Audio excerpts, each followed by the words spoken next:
forward, we're not going backward.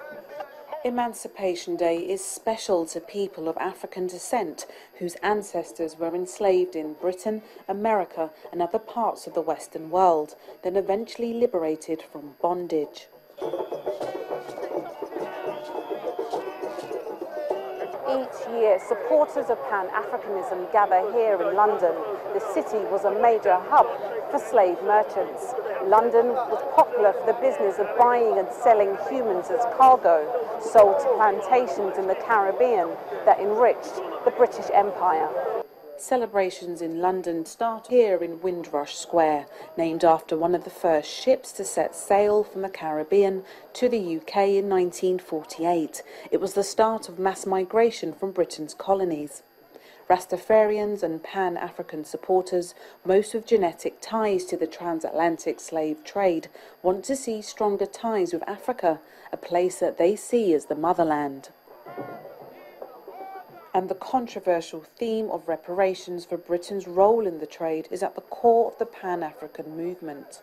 Britain compensated its slave owners to the sum of around £17 billion for lost earnings when legislation banned trade.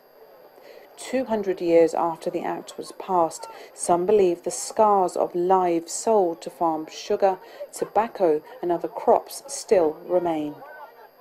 I know people say there is a limitation to certain claims, but really, judicially speaking, what we are asking for, there is no limitation to crimes against humanity. 200 years, there is no limitation, and so this is what the reparation is about. Recently, we've seen former British colonies demanding reparations for centuries of abuse, from the Mau Mau survivors in Kenya, who won a case against the British government, to descendants of Caribbean slaves.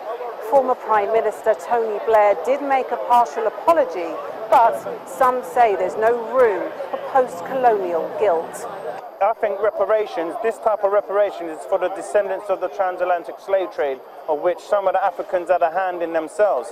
Africans should be at the forefront of this march. Some people think when you talk about reparations, it's talking about some money. We're not talking about some money, my sister.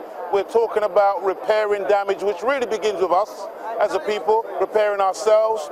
It also means that we have to have land reform. We need to have our land returned. We need to have our artifacts returned.